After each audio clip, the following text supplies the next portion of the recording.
Good morning, girls. Hi.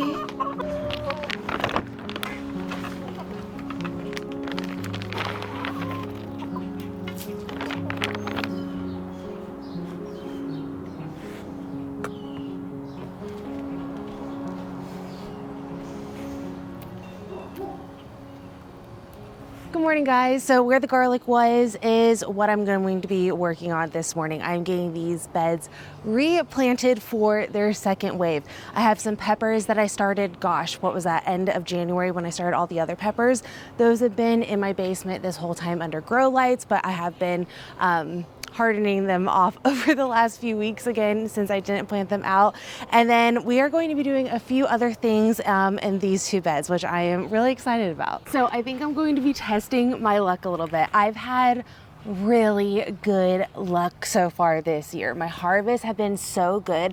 I don't know if you guys saw or not, but since I pulled the garlic, I think it was the next day, I was walking the garden, I was watering, I was just doing random things that night. I was like, you know what? That carrot looks like it's ready to be pulled. So I pulled a carrot and oh my gosh, it was such a good looking carrot. So the next morning, I would say I probably harvested about a third of my carrots already, which last year, I don't think I harvested until about mid-July on my carrots. And I'll be doing multiple successions of carrots as well. But that's everything this year just seems a little bit further ahead. And I've been getting that remark a lot too, that my garden seems really advanced for the time of year. And I'm feeling it as well. There's some things that are right on time, like the garlic was right on time. Last year it fell during that first week of June as well. But yeah, the garden's just been doing really good. So I feel like I should test my luck a little bit. So I changed my plans a little bit for this space. So I am still putting peppers here, but in one of the garden beds, I'm going to attempt sweet corn again, which I'm honestly shocked I'm going to do.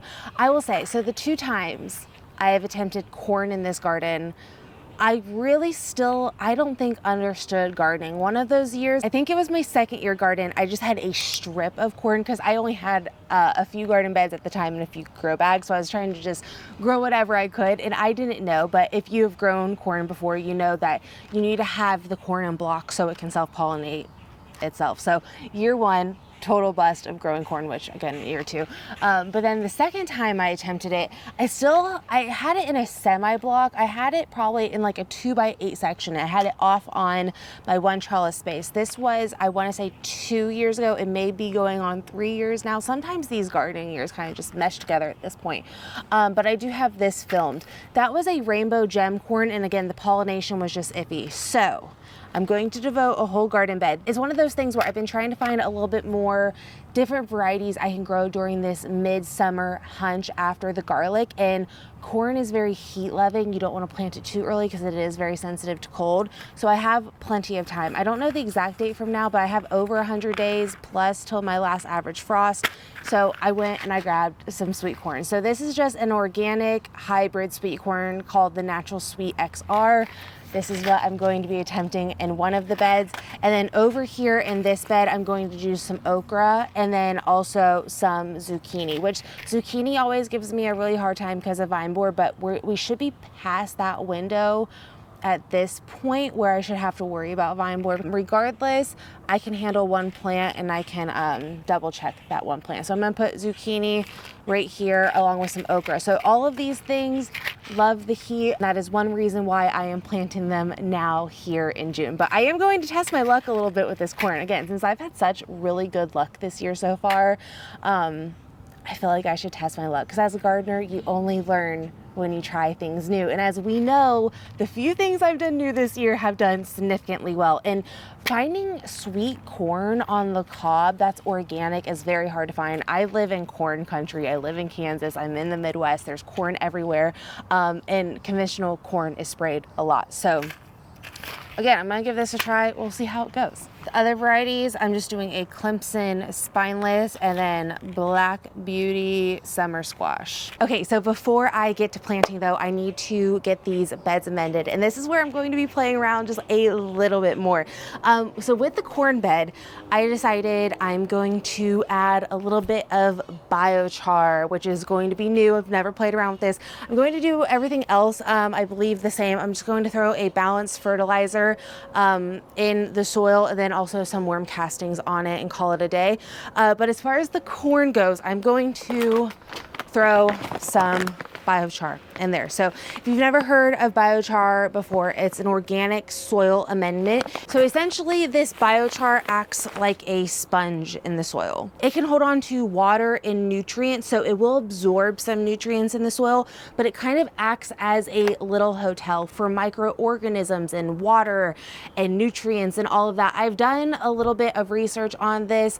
My husband was the one that introduced me to the world of biochar. So I really don't know too much on this. Obviously, do your own research. I have seen this obviously can be too much of a good thing if you put too much in, because it will suck up some of those nutrients. So again, this is all new to me, so take everything I'm saying with a grain of salt, please.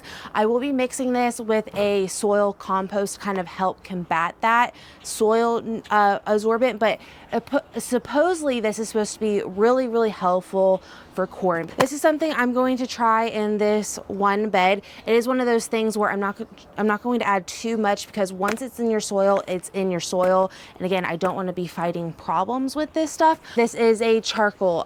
It's going to affect the pH of the soil. This is very alkaline. So again, you don't want to add too much, because then it can also affect your pH and things like that. So it is something I am going to be monitoring.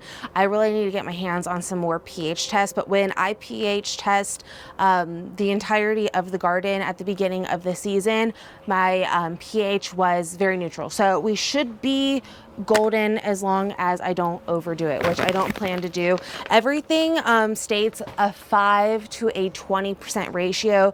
People say if you want to be in the Goldilocks zone, go between like a 5 and 10% of your soil volume. So yeah, that's what I'm going to play around with. Honestly, it seems a little complicated, but once you watch a few videos on it, it kind of makes a little bit more sense. At least it did in my head. There was a few videos I watched. I will link below for you guys, but I'm going to get these areas amended. And once I get everything amended, we will direct seed some seeds. So I want to say I read a million different ways on how you can apply biochar. The way that I felt like would work best for me, this is one reason why I love gardening. There's a million ways you can garden and do something, and everyone has a different reason why they do it. And it's just a very artistic form that people don't realize. So I love that for that reason, because everyone can do something just so differently. But what I'm going to do is add this organic garden compost soil mix as an amendment to help with the biochar and the nutrients it's going to absorb. This is also just going to help put more nutrients back in the soil. Again, corn is a very heavy feeder. So I'm going to throw this whole bag in here, mix it with the biochar and also my worm castings. Once I get all of that mixed up, I'm going to dump it onto the garden bed. And what I'm going to do is work all of this into that first 4 to 6 inches of soil, because I want to target all of the biochar and nutrients in that root zone. That way I can make sure that everything is going to absorb properly. At least that's what I read, because we all know this is new to me. So please, again, take everything that I'm doing with a grain of salt today. We are just experimenting in the garden, which I obviously encourage you to do. Ooh, before I do anything, I need to rip out some grass. This type of grass is the bane of my existence. The roots go really deep and they spread throughout the soil. So if you leave that, it becomes a problem super quick. This is something I was on top of a lot more last year, but it's still so hard. So I try my best when I'm flipping beds to get any extras that might be hiding.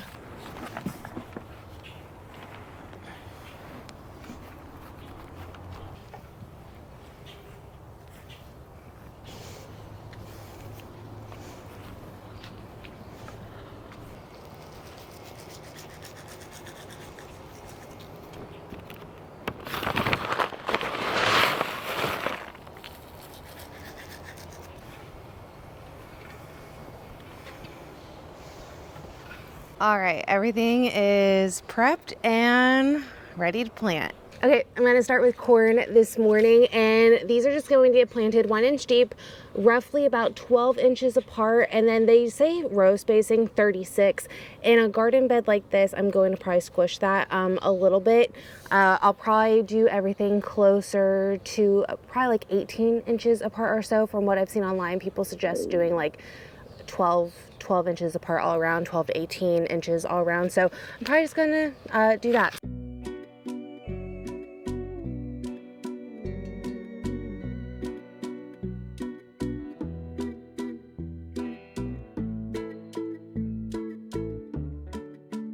And as always, I'm going to just put mulch over the top. This will help retain any type of moisture in the soil.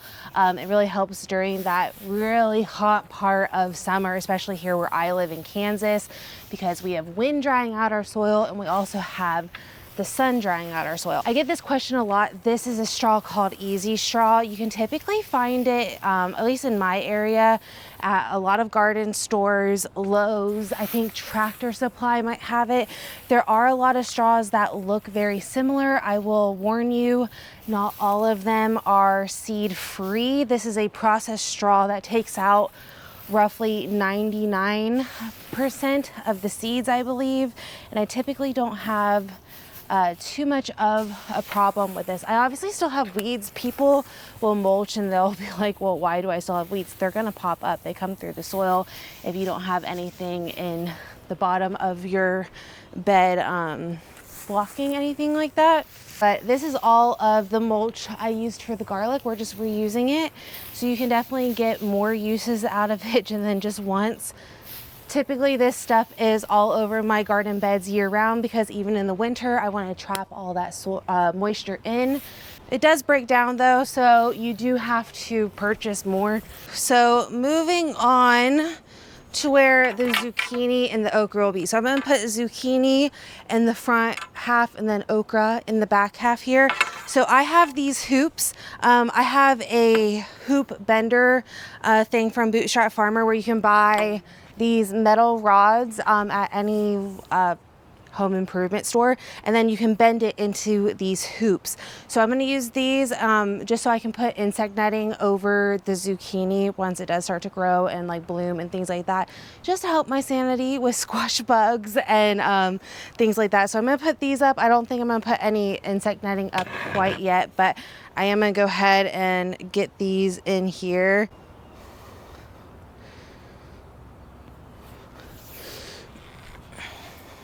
Now, if you go back to some of my really early videos on this channel, my husband built this kind of hinged hoop house is what I'll call it, that had insect netting on it at all times. It was on a hinge so I could just open it up. I used that for cabbage and zucchini for a few years until we completely took down the original garden to remodel this garden to fit more space.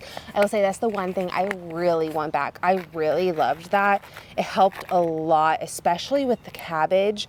I really would like to have more insect netting areas, especially come the spring and the fall when I'm doing more brassica stuff. So I just love the visual interest that a hoop will bring. So all I'm gonna do is sow a few of these squash seeds right here in the middle, and that's it for this space. Super easy. I don't know if this is gonna give me enough okra yet again to be able to do any type of pickling, but I have so many loved ones that loved pickled okra, and I would love to be able to can some up and give some out. I personally am not an okra person. I did freeze dry a decent amount of it last year and I didn't hate that, but as far as just okra goes, not the biggest fan. If you didn't know though, that they are part of the hibiscus family and they put on really pretty blooms.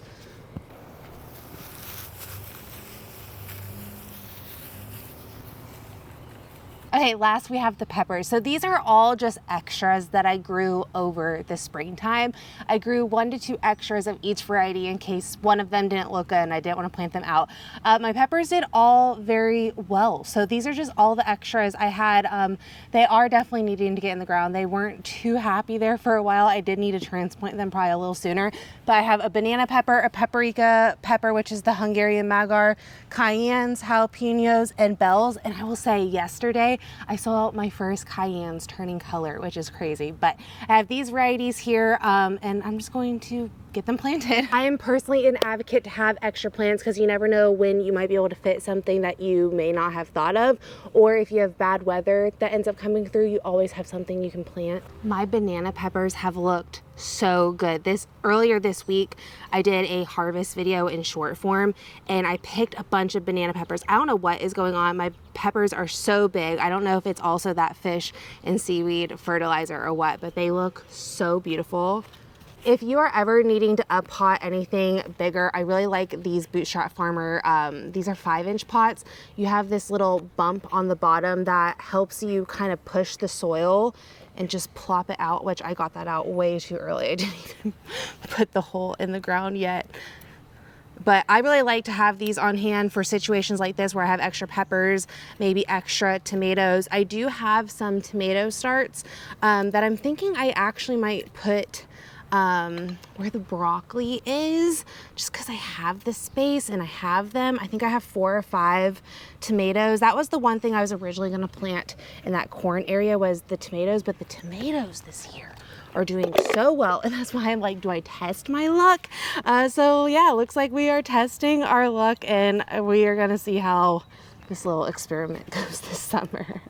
If I get some sweet corn, I'm gonna be hyped. Corn is just, it was so tricky. And again, maybe that's just because I really didn't understand a lot of the fundamentals of gardening yet, but I've had a lot of success with some of those harder crops that have been really tricky for me over the years, like onions and carrots and things like that. So yeah, we'll see. If you have any tips with corn or sweet corn, please let me know. It'd be much appreciated since I'm kind of just flying in the dark here.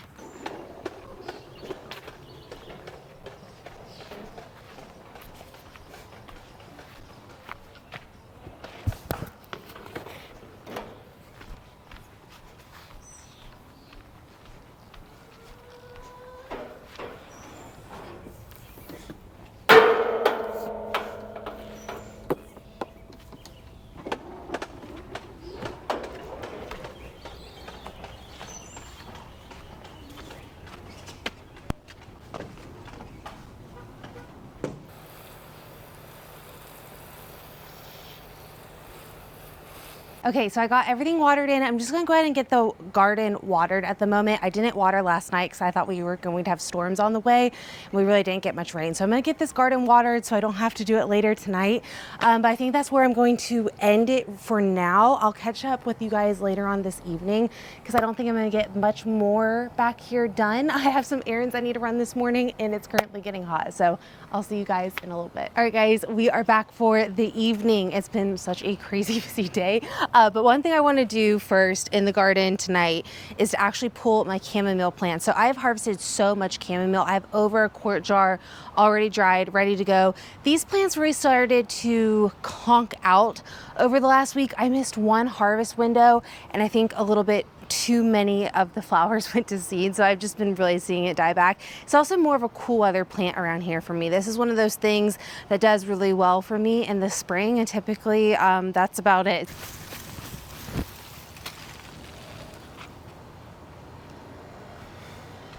This is going to go over to the chickens.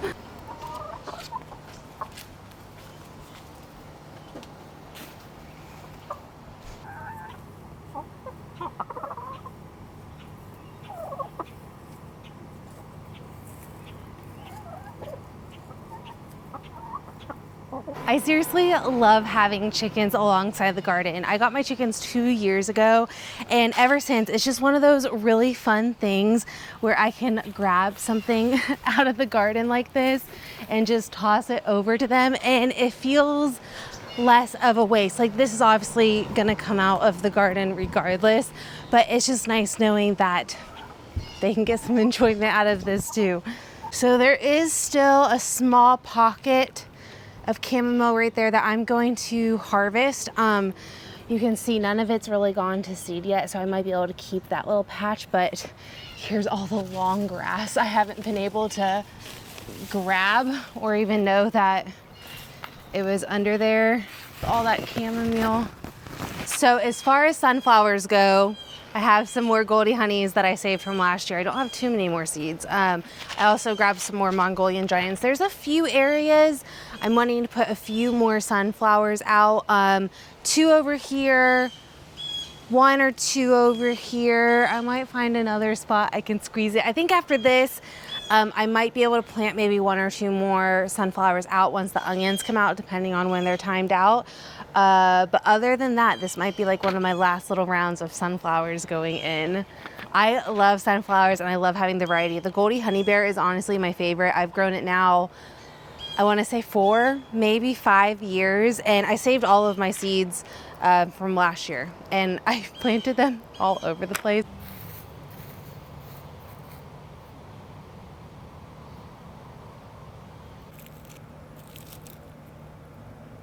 I'm also just going to stick a few of these directly in the ground, because if they pop up, they pop up. If they don't, oh well, but if they do, that'd be cool.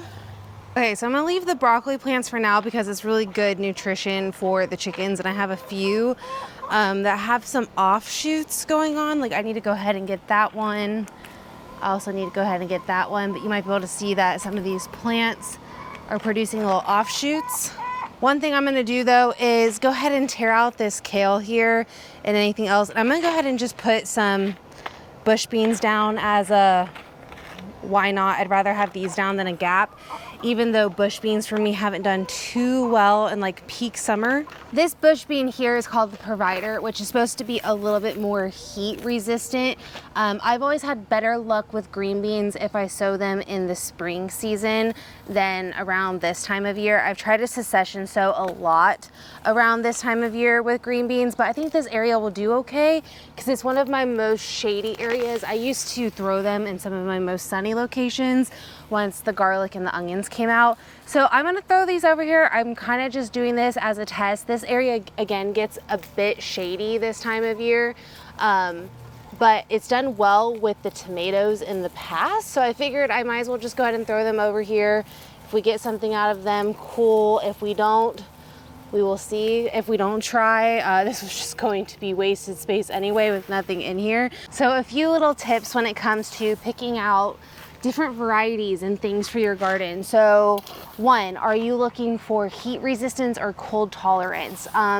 Typically on a lot of seed websites, you can filter that, or you can just type that into the search bar and a whole array of things will pop up. For instance, like these green beans, I was looking for something a little bit more heat tolerant, and that variety was one that popped up. Another thing you can do is go on your ag college extension website.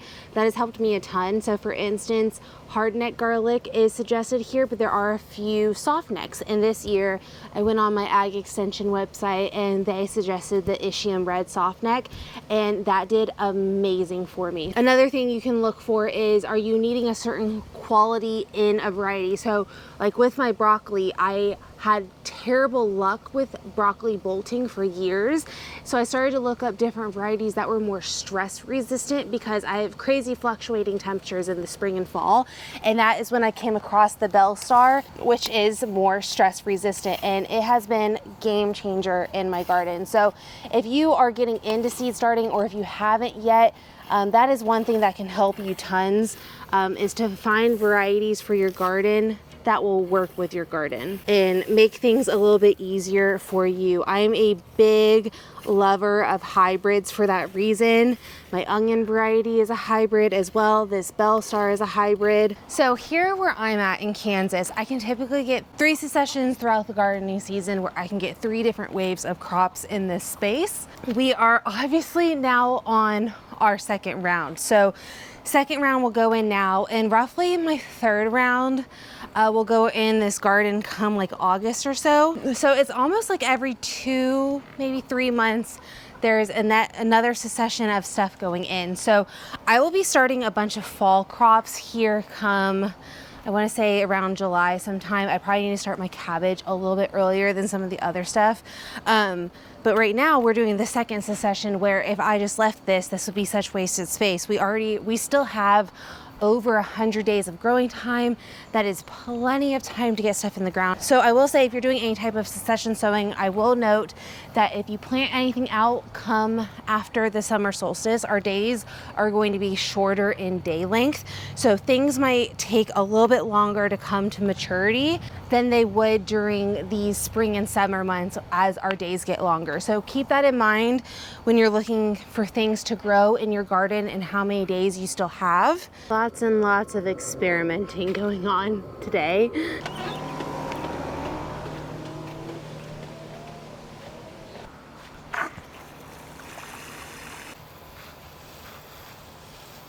The trellis is doing so good. Honestly, I'm loving having the green beans on the trellis this year because it just filled out so much faster than the previous 2 years when I've had like watermelon and cantaloupe and stuff. I'm just getting a few spots watered that I didn't get to this morning. So I do have a little bit of yellow popping up at the bottom of the green beans that I'm gonna cut off really quickly.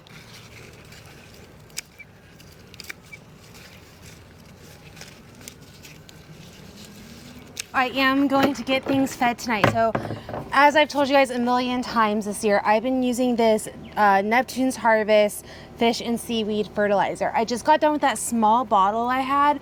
That lasted me from January up till today. Obviously, I wasn't feeding a bunch of plants during that time frame, but 6 months is still great for like that small bottle. So I went ahead and got the gallon of it. I've been loving this stuff. This is something that I've been foliar spraying. So you do 1/8 of a cup per gallon. So I'm just going to mix up about 3 or 4 gallons today. That's 1/4 of a cup. Let's do 3 because I don't need to fertilize any of the onions, and then all that space where we have the garlic is clear too. So we don't have as much to do as far as fertilizing tonight goes.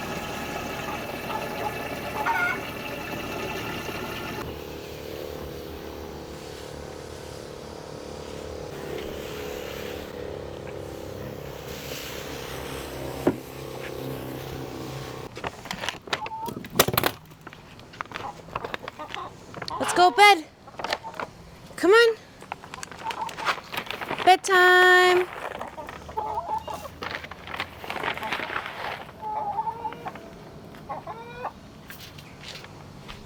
Come on, girl. In.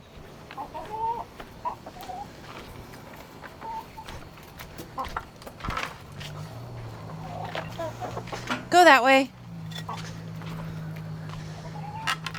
Come on, honey. Thank you.